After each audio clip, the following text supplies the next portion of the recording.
gentlemen, welcome to another fantastic episode of Biased Football Takes. I am your humble host, the king of football, and supporter of the best club in the world by trophy, by prestige, by number of fans, by money, by everything. Oh, yardstick. Not by trophies anymore, though. Liverpool has overtaken you guys. Football style. I don't know why you're always fighting for another team. Talk about your own team. Talk about your team. This is episode 22, and I have with me an Arsenal fan. You didn't call me the same energy now. You just said an Arsenal fan. Arsenal fan. We have Oluwaseun with us today. I'm tired of talking about Arsenal. Honestly, I need a drink game where anytime I mention Arsenal, or anytime we're talking about something and you bring Arsenal into it, I just need to take a shot of maybe tea or something. I'm just tired. But anyways, thanks for having me back, though. Thanks for having me back. Don't worry, you're always welcome. You're always welcome. So, as usual manner, we're going to start the show with the weekend review. Then we'll talk about the big game, Liverpool versus City. Then we'll talk about, this topic has been one that's been going around by Carragher is always starting some agenda. So we'll talk about the greatest rivalry in EPL. Oh yeah, I saw that. Then we will do a quick officiating watch across the world as usual. Okay. And we'll just touch on Champions League games, and we would also have another a little bit how will I call this? A tit-tat with Arsenal doing the double for this season. Is that possible? Then we'll end the show with the weekend preview. So let me just run through the games this past weekend. On Saturday morning, early morning kickoff. Yes, I think I missed part of the game because I was so tired. I worked late. So I missed part of the game. I think I missed like first 10 minutes of the game, but United beat Everton 2-0. Normal. Yeah. Bournemouth, Sheffield 2-2. Crystal Palace 1-1. Wow. Wolves 2-1. Wolves Fulham 2-1. Arsenal Brentford 2-1. Aston Villa on Sunday. Aston Villa Tottenham lost scandalously 4-0. Brighton beat Nottingham Forest 1-0. West Ham drew with Burnley 2-2. That's an interesting game. Liverpool Manchester City 1-1.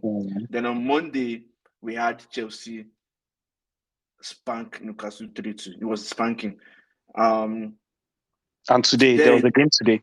Yeah, today we had Luton Town 4-3. I missed that game, but from what I've been seeing, it was an interesting game. Luton Town was leading 3-0 at halftime, and they just turned it around 4-3. I was just looking at the scoreline. I was like, "Whoa, what's going on here?"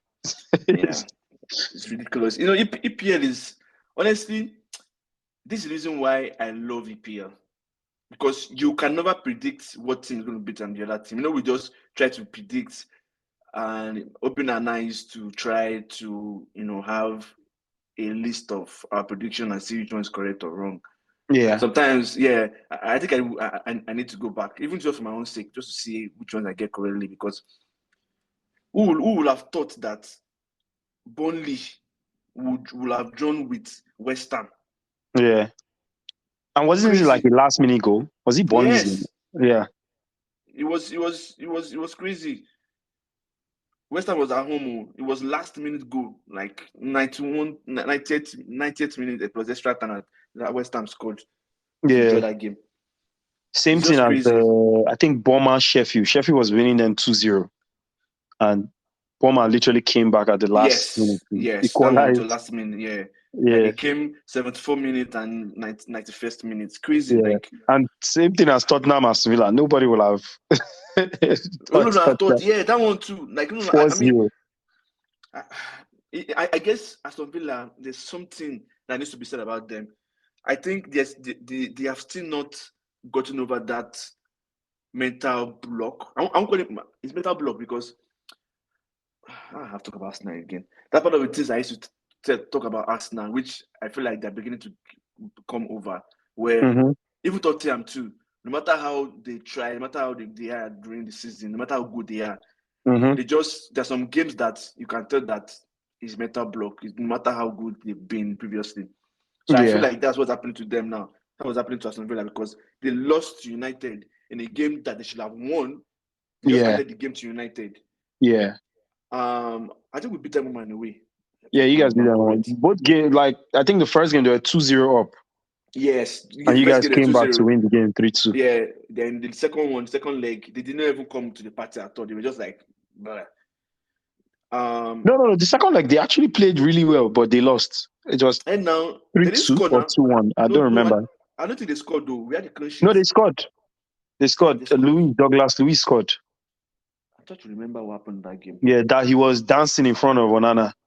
Yes. They scored. Yes, I remember. And I think they lost to.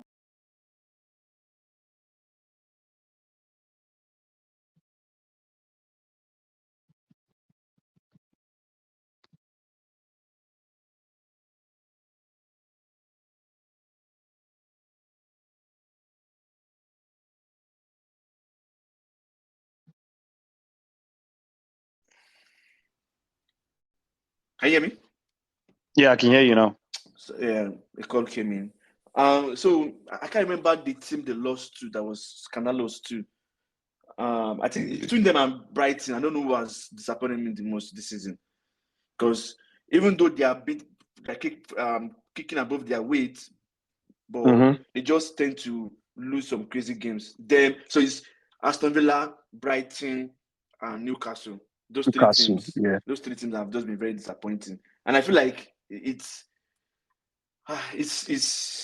more of maybe fatigue, maybe big game mentality, injuries. I mean, everybody has injuries. I don't want to be picking injuries, but I'll pick injuries for them. And also maybe the level of the managers or the managers being scared. They've not been in this kind of territory. So they're just like, okay, how do we, go about this? So, and even Tottenham too face that a little bit.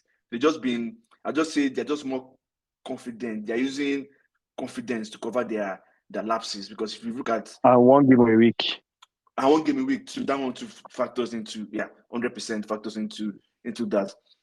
So Newcastle, I saw part of the game against Chelsea. Man, they were horrible. Yeah, they didn't play good at all. Those 2 goals they scored, they just goals that against run of play, and if that Isak goal was very good, like it was a poacher's goal, like striker.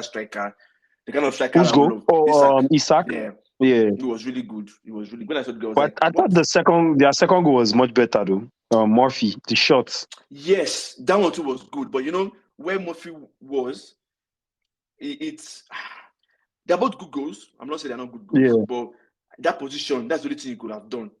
Just hit the ball. And they were losing 3-1. Just smash the ball. But Isak's goal, like, it was too fast. Like, the ball got to him. I thought that was a striker's goal. I thought it was going to take one more touch. Just took a pam, bent the ball, and used, was it Banechale? Who was that defender that was? Disasi, yes. He just to block. To cover. Yeah, it was just pam, like, because when the ball got to him, I was like, oh, he's going to take another touch. And I was like, boom, next thing, the ball was in net.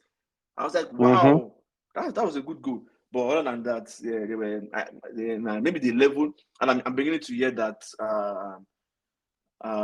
they might be bringing in Mourinho. I don't know. I'm behind them. To Newcastle? Yes. That would be a big mistake, in my opinion. So, what do you think? I think they should still stick to Eddie Howe, at least for another season. Like, there are a lot of circumstances this season that we can excuse Eddie Howe for. Take for example Tonali. Tonali was one of his biggest buys this season, right? And then he gets banned after like 1 month, or 2 months. But when we're doing well, they didn't have Tonali now. No, but even then they were still struggling a bit from the beginning of the season. No, I'm saying like last season. Oh yeah, but they were playing 1 game a week, so it's different. It's different. They were playing one game a week. This time they had Champions League. To be honest, I think they got cheated out of like Champions League. Minimum they will have made the Europa League. That PSG game was just like, wow. Like, how do you give that penalty at the last minute? One, yeah. That was just making them. Carabao Cup, they were almost winning. They were literally there to beat Chelsea. And then Trippier makes a big mistake at the end, and Chelsea qualifies to the final, or to the semi-final. So it's like small margins, but obviously they are doing really bad in the Premier League compared to where I saw them going to the levels. So you can excuse it because like injury, they're really depleted, man. In the midfield, Isak and what's his name, Wilson, they are like one game in, one game out. Yeah. They don't play like a stretch of like 5, 6, 7 games like at a go. So that's the only reason now, and I think that's the reason why a lot of people are excusing Newcastle's performances this season. It's like all those things combined is like, wow, like you can't be this unlucky, man. But next season, if they keep on performing at this standard, then yeah, I think they need an upgrade. But I will still give him a chance, like at least to the end of season, beginning of next season, like halfway through next season at minimum. So I have 2 things to say. You're right. You have right your opinion. But first things first, last season, I think I picked 2 teams that I knew were not going to do well this season. Yeah. Or they won't Newcastle and Brighton. Yes, I picked those 2. I was like, there's no way they will keep up with what they're doing because one, they don't have a squad.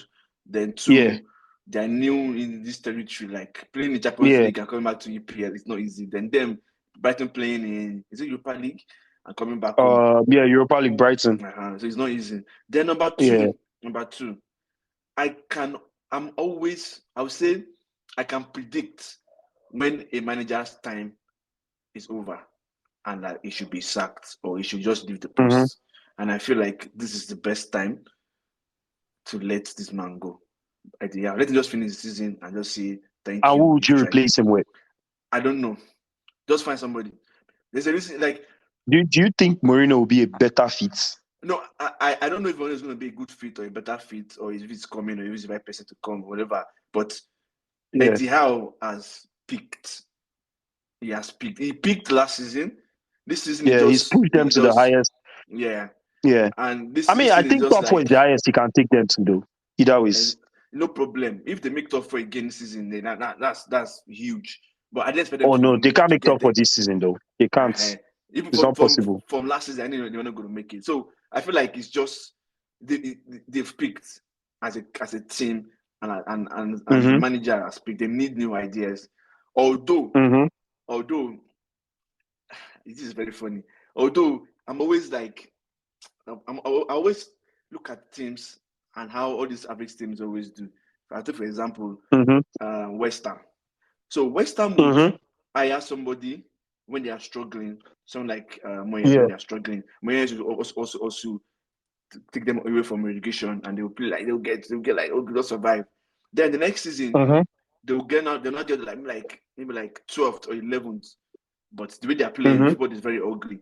And the fans now start complaining, football is ugly. We're not enjoying our football. And they'll not say, we don't want Moyes anymore. They'll sack Moyes and bring somebody who can play flair football, progressive football. The person now carries them all the way to relegation. So the cycle continues. Yeah. So and they now go back to the previous person that was more pragmatic. Exactly. So that's I'm like, but we'll see how that goes. Yeah. So any other game that caught your attention apart from the obvious ones? The obvious ones are like Liverpool, Man City. I think that was a great watch. Yeah. Apart from that one. Yeah, I was very surprised that I was very surprised the way Man City played, man. No. Because I predicted don't discuss them yet. Let's talk. Oh, okay. Let's talk. Yeah. Let's talk maybe your team or let's talk your team. Let's take your team. Bedford. Did you expect? Oh, Bedford. Did you expect the outcome of that game? No. Like I said last week, like I thought Arsenal were going to smash Brentford, man. Like when the game started, like I always usually know how Arsenal perform like within the first 10 to 20 minutes, If we're like pressing high, the intensity is high, like usually I'll know like we're most likely going to win.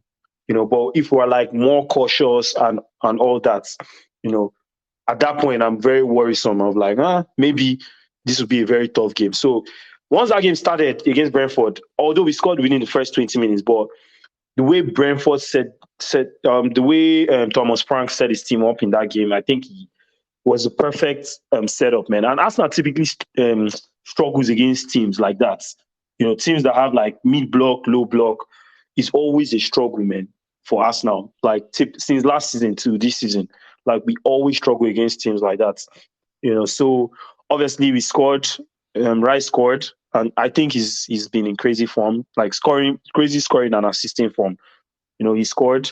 Then at the end of the first half, Ramsdale makes a a calamitous mistake. I think it's a big mistake. I know a lot of people blamed him for it. Yeah, he was to blame for the mistake, but I think he made up for the mistake in the second half with a lot of the saves that he was making. Like he made like two or three great saves in the second half, and he kept us in the game. And at the end of the game, towards the end, what's his name? Master Kai Havertz, the guy that everybody called a flop, a waste of 65 million. Including you. No, I didn't call him a flop. I only said like, I obviously wasn't backing that transfer. Okay, wait. Now, I wasn't backing that transfer, but for every player, one thing I've learned with all the signings that we've signed over the years, especially since Arteta has been there within the last 3 years, most specifically, like one thing I've noticed is that like whenever we sign any player, there's a specific reason that every other person doesn't know, right? Ramsdale, Ben White, Raya, take for example now, Kai Havertz, there's always a specific reason that he's signing those players for.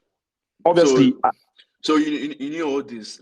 See, I would love you to just own up to it. There's no need for you to be doing shalaye. No.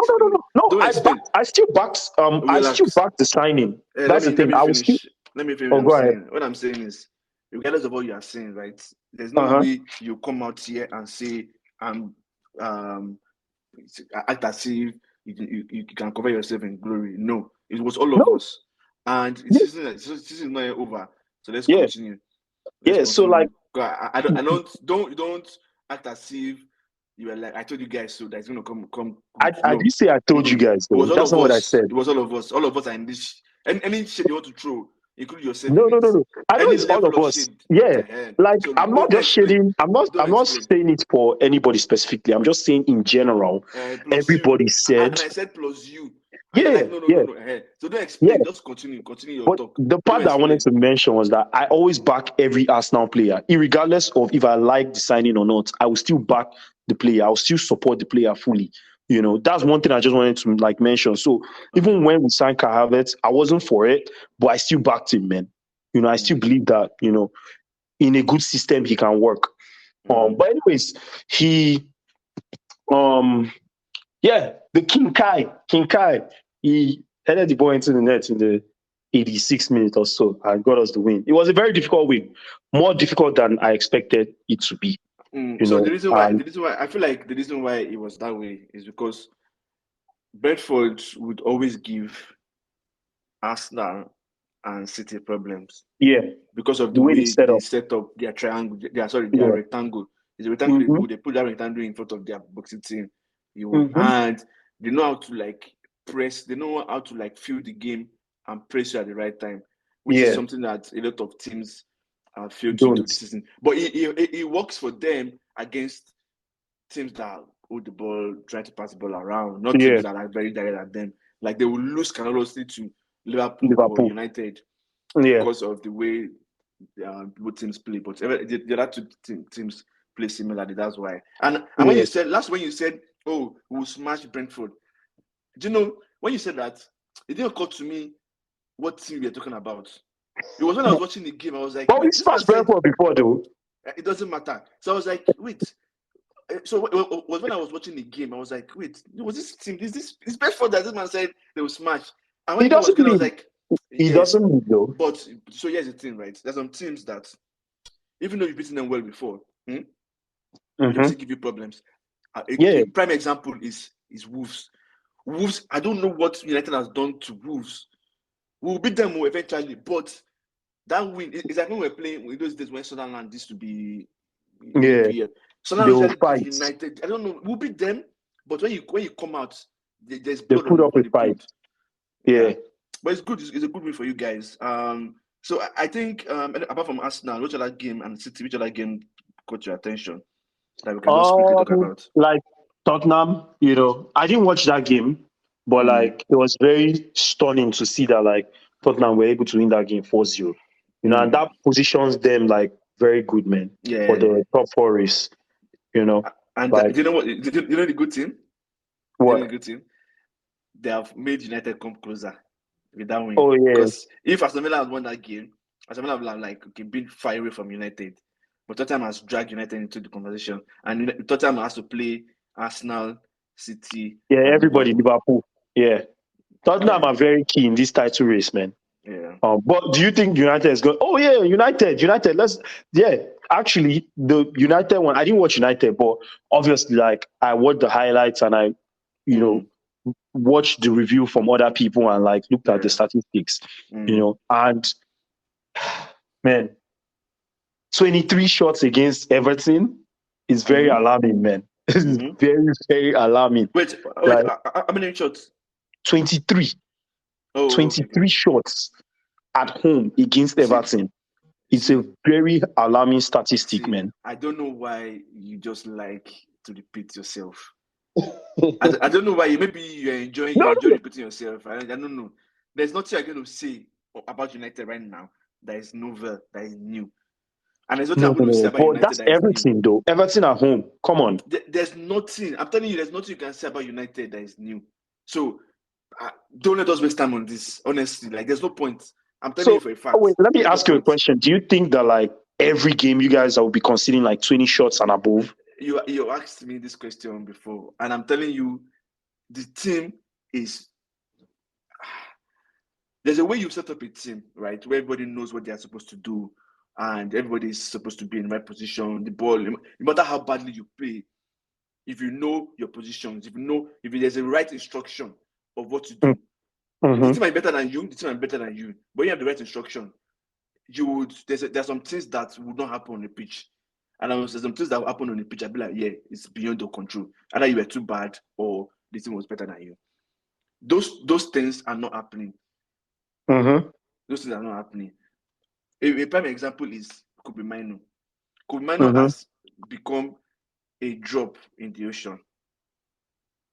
What do you mean a drop in the ocean? Because like he's a passenger now? Yes.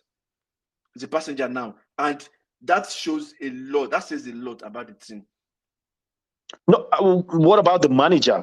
Like, I think it shows a lot about the manager.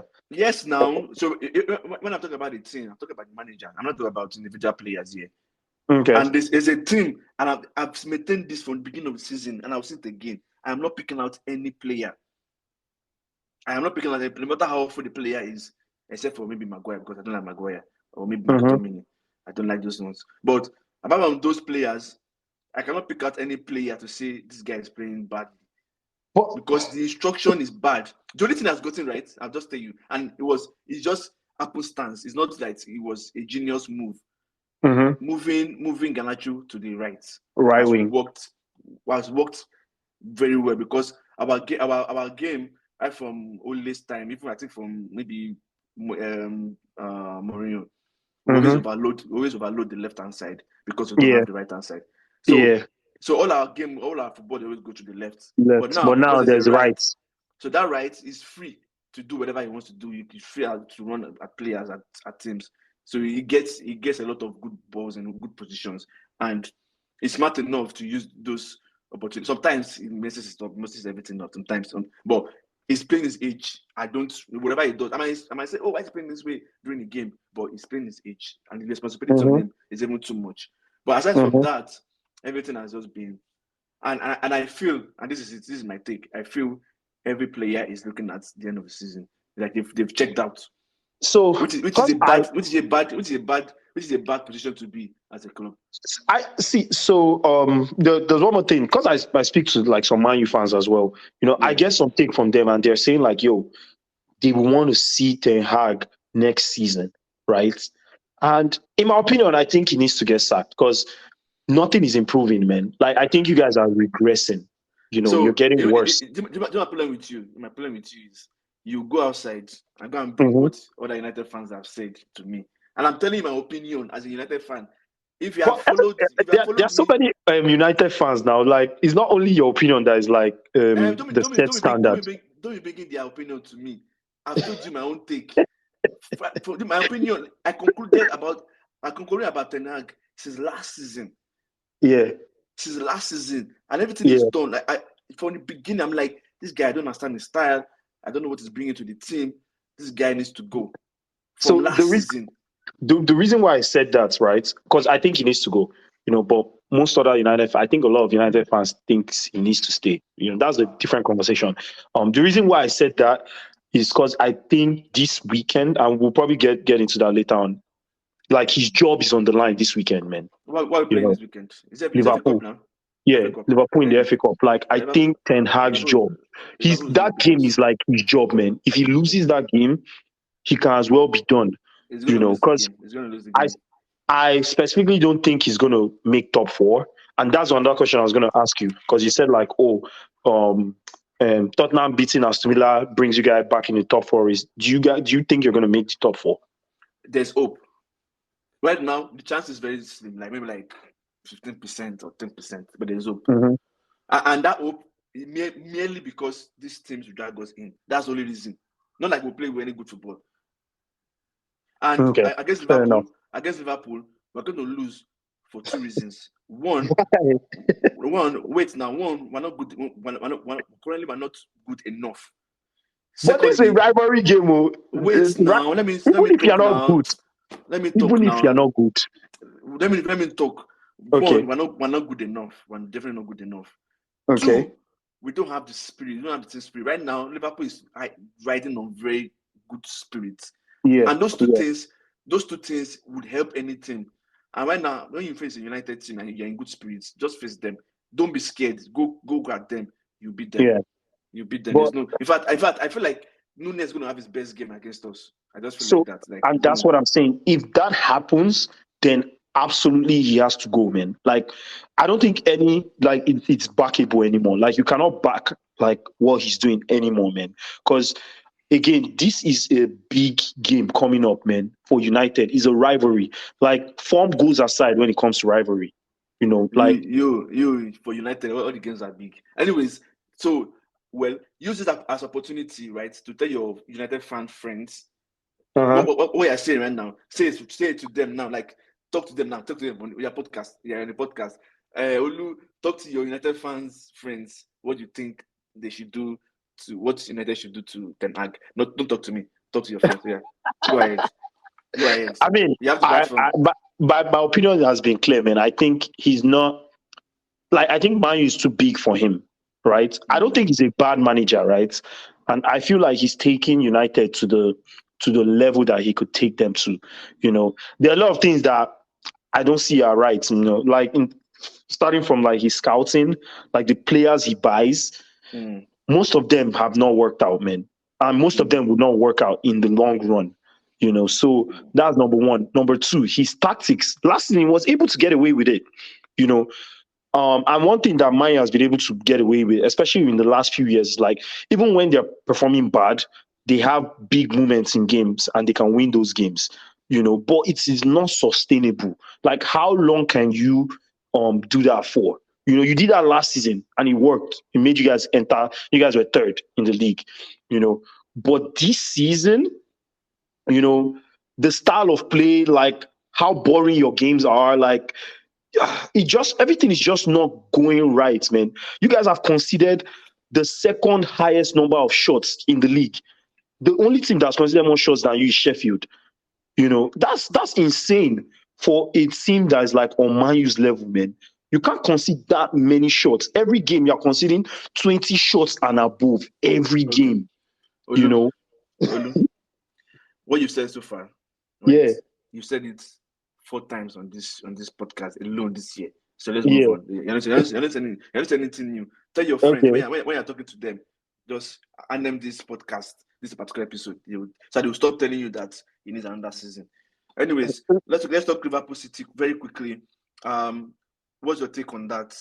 How do you feel about the game? Yeah, I mean, for that game, like my prediction, I literally thought City was going to go there and dominate based on like injuries and all that stuff. But when I saw the lineup, I was like, okay, the lineup was much better for Liverpool compared to like what I thought it would be, because it seemed like a good number of their players have come back from injury. Obviously, like they didn't have like their fullest squad, but I think they had a good enough squad. First half started. Liverpool, I think Liverpool started better, then City took over.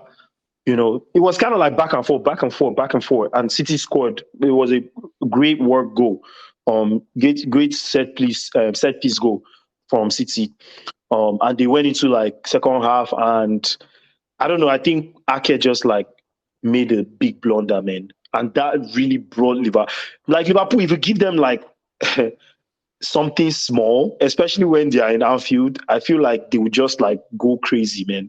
And that's what happened in that second half. Like Man City were literally drowning in that second half, man. They could not control the game. They could not do anything in that game. It was literally all Liverpool that second half. Like Man City had like good chances though, but the run of play in that second half was all Liverpool. Like mostly Liverpool. Yeah, like mostly Liverpool. Probably that's the first time I will see City struggle. That second half. Yeah. First I'm going to see them struggle in a very long time. Yeah. It was pretty bad. What was going on? And again, so for Liverpool, I feel like Klopp, the way he set up that first 11, is like when you're picking when you're playing FIFA, right, and you're trying to like set up, balance your team. You don't have enough players, and you've gone what do you call it? That season mode where you play season, and you're like, okay, half of the players are injured. You're like, okay, how can I set up this team? Let me go and bring one kid from the academy. Yeah. Just put in this player and cause problem. They've not heard the boy's name before, but they will not understand his game. Put it here. So you kind of balance them. The second half, you now brought in the Arsenal, like those players that are not really fully fit, but they have big game experience. Yeah, Salah. And those ones now changed. Like Salah came in and just changed a little bit, like those the way. And of course, because you are scared of Salah, you have to be very wary of how he moves, which kind of changed how. What's his name? Is it Diaz? Yeah, Diaz. Diaz lost maybe like 3 chances. One but the first one was like this is a goal. I was like, oh, he missed it. The second one, it wasn't really his fault. Walker was coming. Walker removed the ball from his leg. Yeah, so it was. I mean, it's a typical City Liverpool game where they just going back and forth, like just flirting with each other. There's no penetration, like just. No, nobody's going at each other. Yeah, I mean, Foden had a good chance, to score as well. At Doku at the end too. Yeah. But I mean, I know a lot of people. I don't think that penalty was a penalty, in my opinion.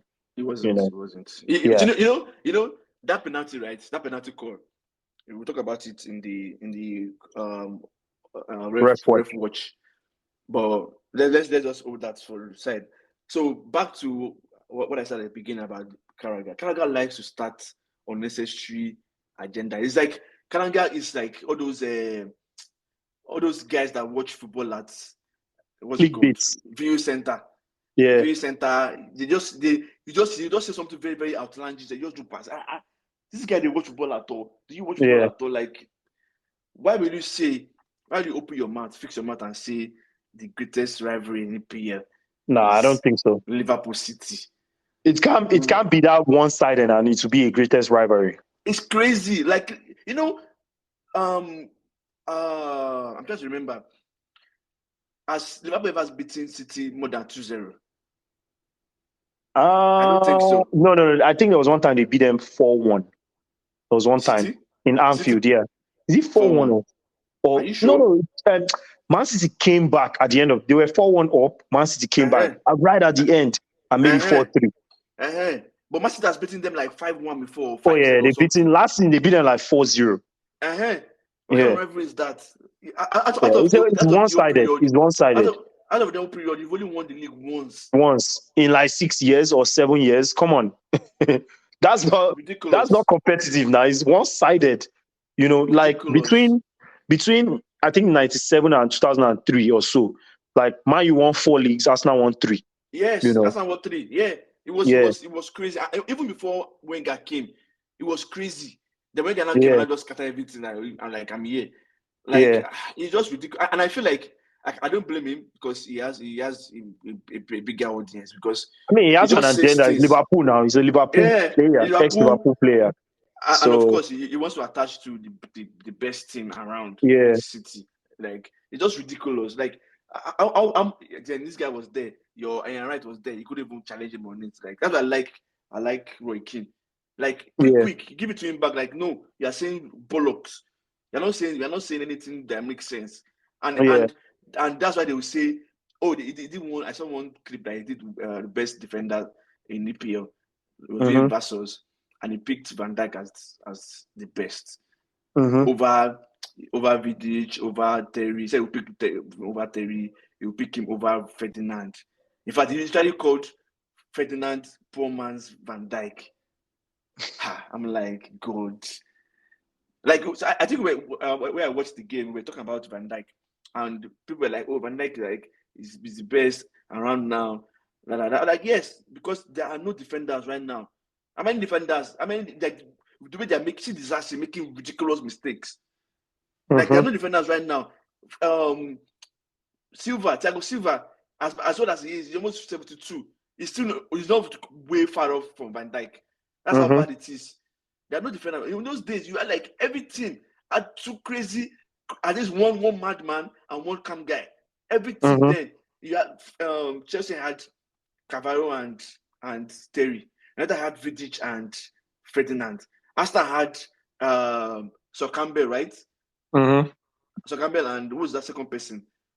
I think Toure was there. Yes, Toure was there. Toure bus stop. Like Toure bus stop. Like I was like, this guy, you cannot go through him that season. You couldn't go through him.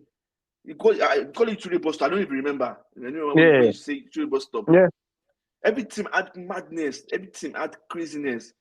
But it's just ridiculous. Anyways, let's talk about the officiating watch, ref watch around the world. So we talk about the Doku tackle. What was your take? Was that a penalty? Was that? I mean, for me, the only reason, obviously, if it was outside the box, it would have been a foul, you know. Yes. But the only reason why I would say that wasn't a foul or a penalty was because, what's his name? McAllister knew what he was doing, so he jumped into the ball, man. Yeah. Like he jumped into it, and even you could see like he turned his back a little bit. You know, he turned it to his side. He was jumping into. So in my mind, I'm like, okay, what do you expect? What's going to happen here? You see this guy, his legs already up. He's committing, trying to keep the ball, and you are jumping in. Yeah, they are literally jumping into the foul. If you were standing, if he was just standing, and then like, what's his name? Doku like marked his chest. Came from nowhere. Yeah, definitely penalty in my opinion. But just the fact that he was jumping into the ball, for me, that was one of the reasons why I would say like it wasn't a foul. You know, like I said, if it was outside the box, it would have been a foul. You know, but since it was inside the box, like you need to look at it deeper. You know, obviously then the time of the game, the type of game that's happening, you know, all those things you take into consideration. Then also, I think Doku also did touch the ball as well before his leg touched this guy's body. You know, I just felt what's his name wanted to just capitalize on. His foot touched my body, so but I didn't think it was a penalty. You know what's funny? Yeah, the last part, what you just said last, was the major reason why they didn't call it a penalty. All those type of game, time of the game, all those things. Doesn't really, in my opinion, should not come to play because he touched the ball. Yeah, and that was what helped him. Other than that, it would have been a penalty. And McAllister, it doesn't have any sense because if he had moved away from the ball a little bit, not going into the ball. Yeah. And this guy Doku put the ball down. He was able to get that ball back. Yeah. Able to get that ball and take another chance to go at City. Yeah, I mean, it was crunch time. They're trying to get something out of that game or win because obviously they were dominant in that game. But I didn't think it was a foul. Speaking about that ref call, so against United, right? Mm-hmm. There was an handball. That third penalty claim. I thought it was a penalty, man. I thought so. Someone said, "Oh, how many penalties you want to get?" I'm like, does that make any sense? I think that's the only reason why they didn't give Man U, because you guys already had 2. It doesn't make any sense. Yeah, I know, but I think that's the only reason. Because it doesn't make any sense. Because that was an unnatural position. You can slide without having your hand out. You literally can slide without having your hand out. And you are blocking the pathway that the ball is going, man. Your hand is clearly out, man. It's unnatural. It doesn't make any sense. If that was 0-0, I think they would have called that as a penalty. The only reason, in my opinion, is like 2-0 up, 2 penalties, and it's like, okay, what's the point of giving another penalty? 3 penalties in one game. Come on. It doesn't make any sense. Yeah, I get what you're saying. Yeah. But the reason why I'm taking this up is because if it was United, they will keep it against us. They will give it against us. Like, it doesn't care. They won't care if it's 4 penalties. Mm-hmm. In the past 2 seasons. Like, why? Be consistent.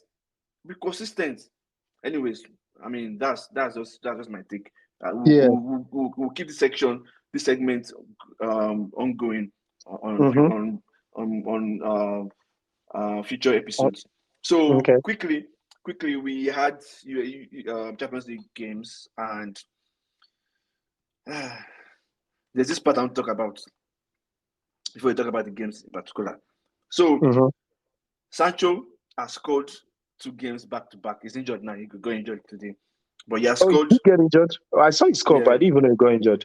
He got injured. He has scored back to back games.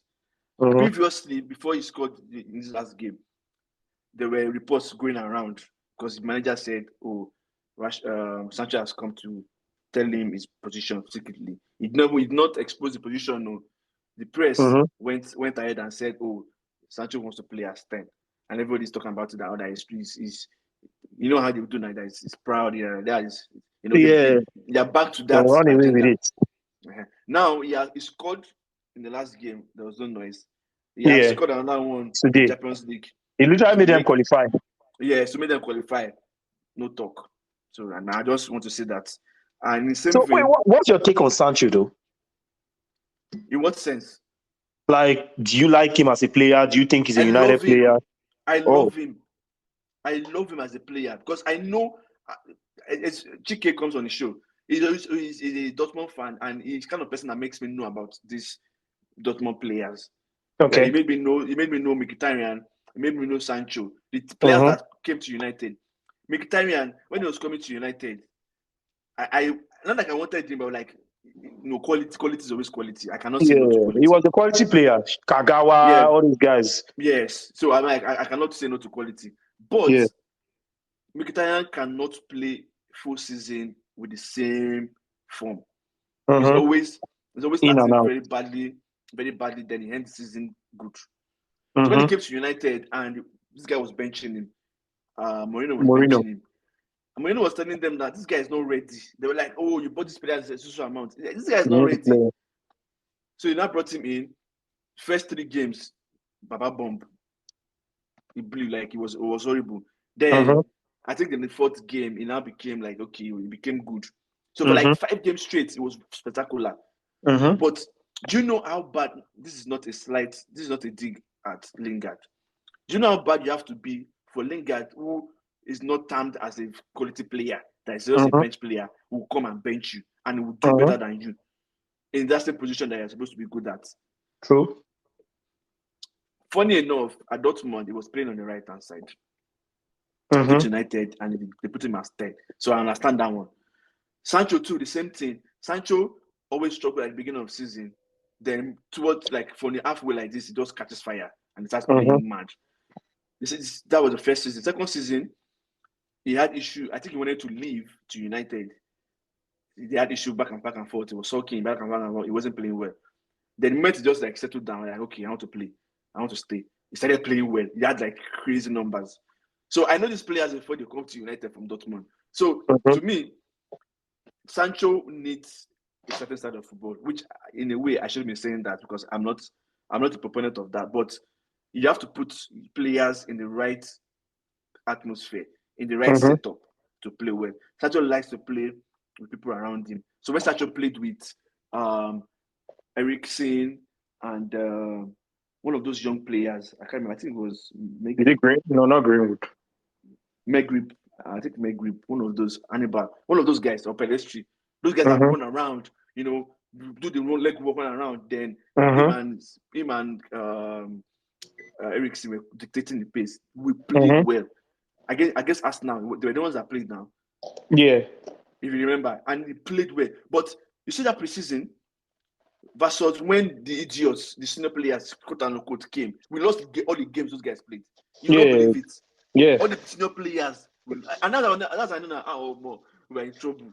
But because those boys played well. Even if I think they lost one of those games. But you know that these boys played. But the other one, imagine you beat us. Yeah, you guys were losing almost all your preseason. After that Arsenal game, I think you guys only won one other game, man. Yes, and that was the big players, the top players. So I think there was a problem. But this guy did not play in those games. So Sancho, I remember. Yeah, so so you need to put him in the right position. And even when he was playing with those young boys, he was playing first 9, and he still balled. Sancho is one of those players that, no matter what's going on, just let me play ball. Let me play football. If you see the way he plays, it's like I don't care what's going on. I don't care what is about me, whatever. I just want to play ball. He's one of those players that the street will remember them. Okay, this guy is a baller. I just want to play football, and that's what he's doing for Dortmund right now. The way he's holding the ball, the way he's playing, So, but if he leaves, I mean, I'll not be sad because United is a dream killer right now. So. Yeah, that's just my opinion. But quickly, Arsenal came, beat Porto on penalties, which is impressive. But I mean, I expected Arsenal to beat Porto, not like. But all of you were waiting. Don't say you were. I was waiting. All of you, everybody was waiting. Oh, Chelsea fans, Man U fans. It's been like I said this. Any bad thing that befalls Arsenal, apart from a player dying and a player getting injured, I always celebrate. Yeah, I know. I always celebrate. I know. There are a lot of people waiting for our downfall, man. Any evil that before you guys, I'm always waiting. So I was like, Baba God, our enemies cannot laugh at us. So in 16 years, you guys are out of round of 16 and in quarterfinals. I'm happy for you people. For 16 years.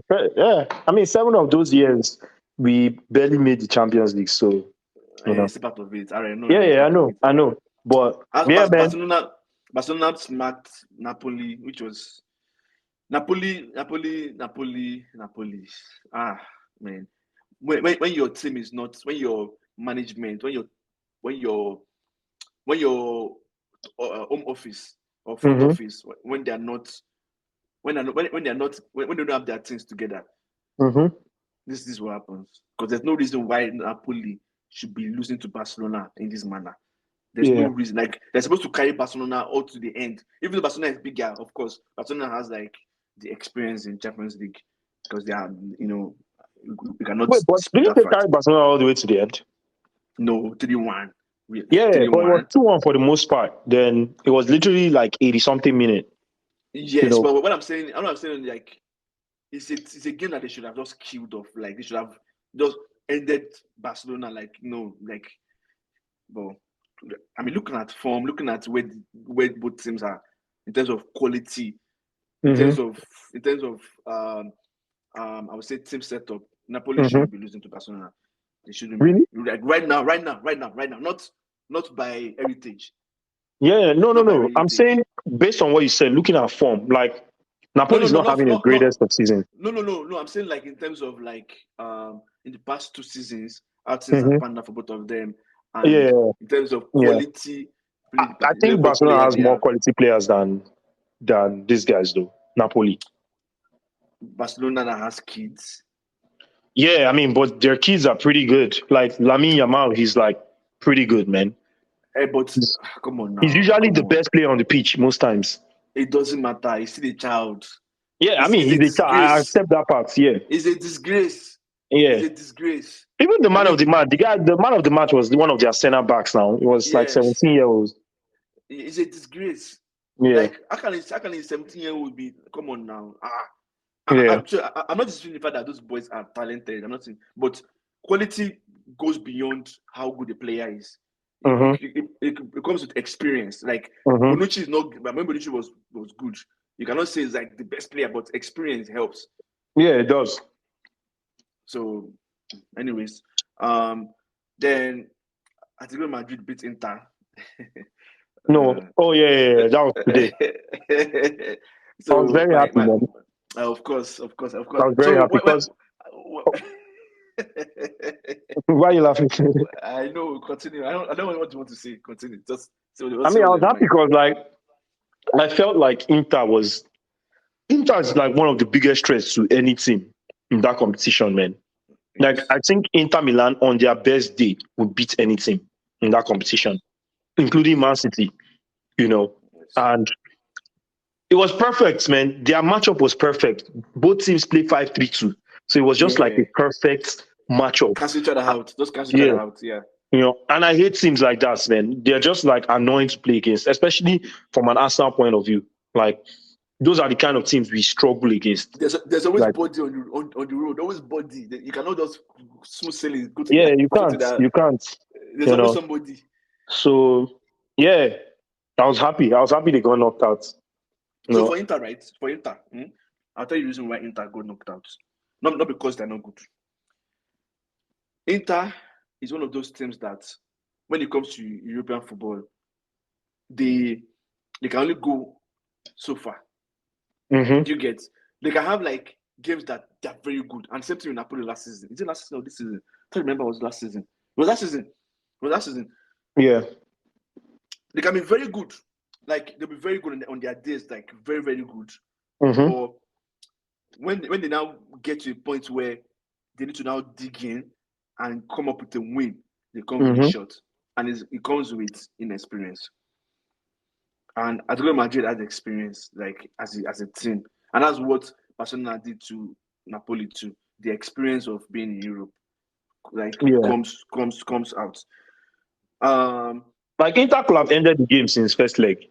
Yes, now that's what I'm saying. Even today, they had so many chances to kill it. And that's the thing. Like, when you have the opportunity to come at the king, finish the king, because don't allow the king come back. Yeah, you have to finish. Like, finish. And I have a friend who is an Inter fan. He's always waxing lyrical about how good Inter is. When in WhatsApp group for United, but he used to be a United fan, now he's an Inter fan. And he always be Inter stats, Inter this. I'm like, good. So he's always saying that Inter is like agreeable. Not okay.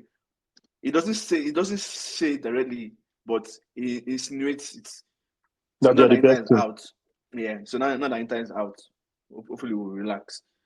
Dortmund beats PSV Eindhoven. Even that game was a close game too. It was very close. Very, very close. Yeah. But Dortmund ended up winning. Like, PSV had a lot of chances to equalize in that game.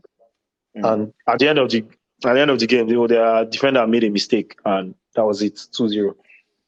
Fun fact: two former United players scored today. Sancho and Memphis Depay. And Depay. It seems that we have players that we say they're not good enough. It's crazy, man. Okay, now let's talk about Arsenal again. So, do you think Arsenal can do the double this season? And I've said treble, but unfortunately, you guys are out. Yeah, we're just in two competitions. I mean, it's possible. It's possible. First and foremost, we obviously have to know the draw that's happening this Friday. My preference is Dortmund, though. I want Dortmund. I want Dortmund in the quarterfinals, and let the other teams like, Let me sound the note of warning. You can beat Dortmund. But remember, Dortmund have very good experience in Champions League. Yeah. So historically speaking, most times that we played them, we've won them more times. Dortmund. And Yes, they are just the easiest team to beat. That's yes. pretty much what I'm not saying that we're going to win.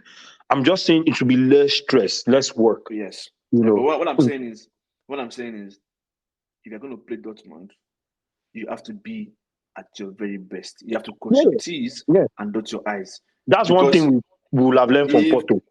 If they catch you, forget about Porto. Porto is more defensive. These ones, they are attacking. If they catch you,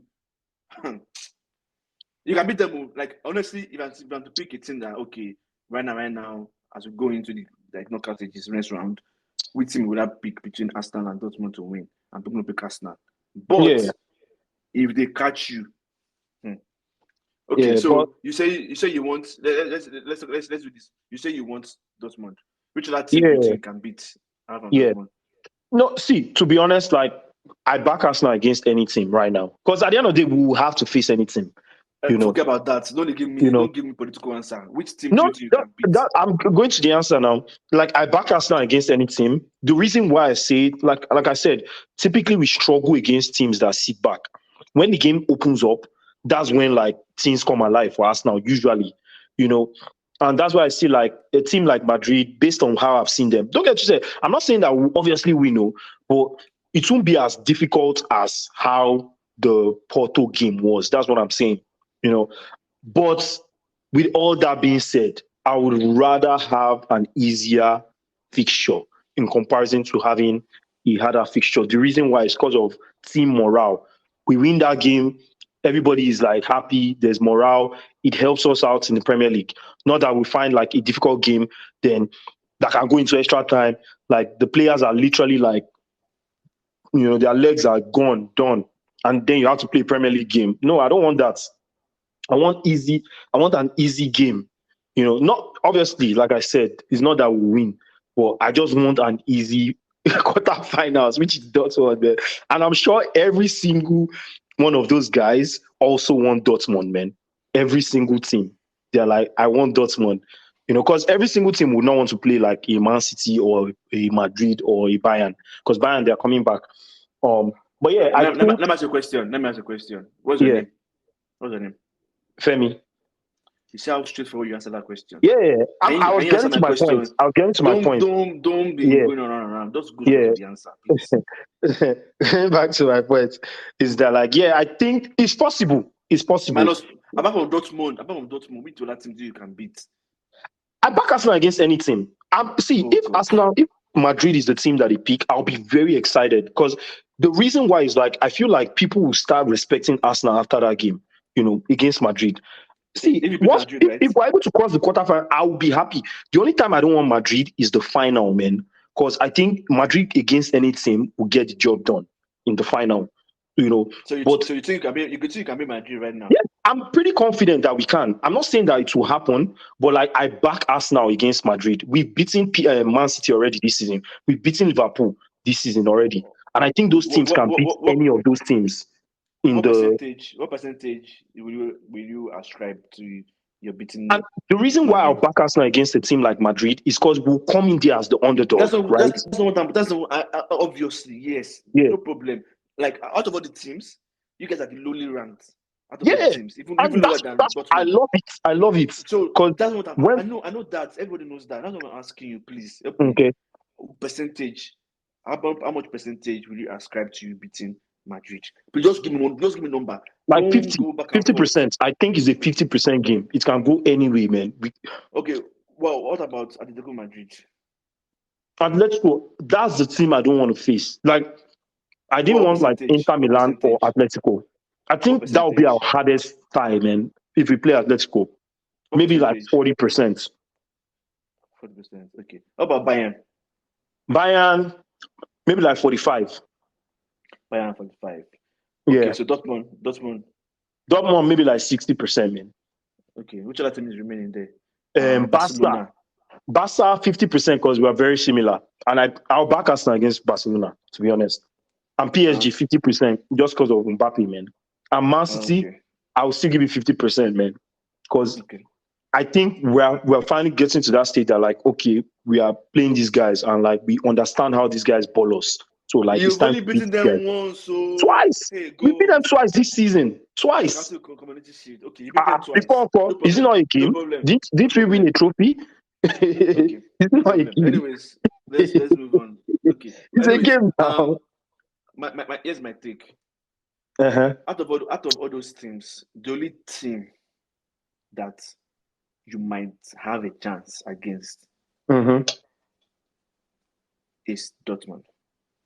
Okay. The worst team that you don't want to play is Atletico Madrid. Yeah, I accept that. Then every other team, they're on the same level.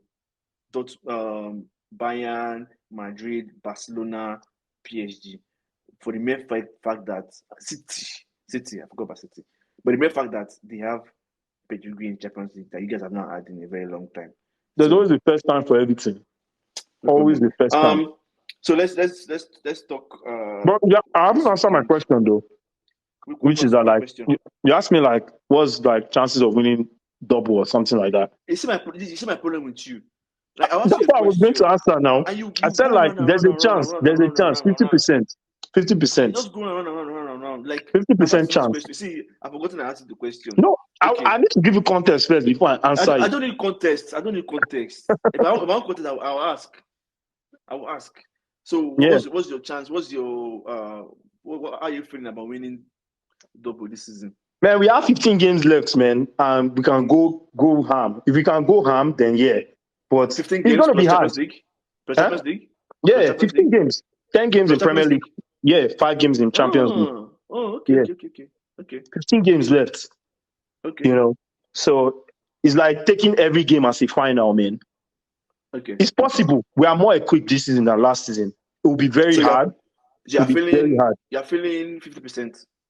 Yeah, 50% chance. 50% chance. And I think the game on the 31st of March against Man City will dictate a lot that will happen. If we beat them, more belief, more morale, like positivity, man. And I think it can only be up from there, man. You know, I think that game against Man City is like one of our most important, pretty much our most important, not the most important because we'll still have other games, but one of the most important games this season. If we can beat Man City, like not draw, beat them, you know, like win that game, then it's only up from there. You know, but if we can't, then, you know, it will be harder. But that game is very important. I'm trying to check. They postponed a lot of the games because like Chelsea game they postponed, so we'll play them like probably in between one of those tough fixtures because of FA Cup. We have a tough running. Like I remember the last time we spoke, and you said Arsenal has a very tough running, very very tough. Let's do a preview, please. Preview of the games coming up. I'll just try to do. I'll probably just combine FA Cup with the EPL. Those are the games. So the only game, like 2 games on Saturday for Premier League. Luton Town, Nottingham Forest. What's the prediction for that? Nothing. I think especially because they lost today, I think they would. A draw. A draw. Okay. Yeah. I see a draw. True. Fulham, Spurs. Tottenham. I said Tottenham winning the game, but anything can happen. Yeah, I think Tottenham winning too. So, FA Cup on that Saturday, you have who's Coventry City. Who should be beating Coventry City? Yeah, who's winning that game? Then you have City, Newcastle. City will win that game, man. But Newcastle will stress them, sure. But City will win it. But they are home, and Newcastle is not. I just see City winning. Shaking. Yeah. That's an FA Cup. So in EPL on Sunday, West Ham, Aston Villa. That's a tough game. Before you answer your question. No. I think that's in the EPL though. Yeah, I'm saying EPL. I say EPL. So before you answer, right? Before you answer, Kudus is back. Antonio is back. Paqueta is back. Yeah. That's why I said that's a tough game. Ings is back. So I it's think like West Ham can win that game. West Ham is going to be a problem for this morning. West Ham will be like they're in trouble. Yeah, West Ham can definitely win that game. Plus, they are playing at home. Teams are in trouble for these run-ins. Yeah. So you pick West Ham. Yeah, I think West Ham, especially because of how bad they lost. They don't have McGinn in their midfield. Yeah. Yeah, same. Most likely a draw, but I'll pick West Ham because of what I just mentioned. Yeah. FA Cup, we have Chelsea, Leicester City. Chelsea will win that game. Leicester City, maybe Chelsea, because for Chelsea, you're beginning to pick small form, like small. But the funny thing is that they'll take one step forward. I'll take 2 steps backward, man. I don't believe in that team, man. I don't. I don't. Okay, but so one thing I know about that team is once they click, there'll be a That's what everybody has been saying. Once they click, when will they click? Yeah. When will that happen? They will click. Did you see Modric's goal? Did you see Modric's goal? Yeah, that was a good goal for Modric. It was awesome. It was a pretty good goal. Awesome. Like, he stole that ball from what's his name? Gallagher. Yes, he just stole it, like, took it. Yeah, I just like ran. I think that's what confused the Newcastle defender, Shah, because obviously, what's his name was the first guy. Then he just came from nowhere, man, and put it through his legs, man. That's how you play. And one thing I noticed about football is once a player starts that run, it's very difficult to stop. You know, we used to do that a lot. Yeah. You know, we used to do that a lot. You know, we used to do that a lot for United. Martial? You don't believe it. No, Martial. Yeah, Martial? Lingard. Oh. Lingard. Once he carries the ball, the only way you can stop him is like foul him. And you have to foul him, and that'll be a penalty. No, before he even gets to the box, that's what I'm saying. If he's coming like not from outside, from afar.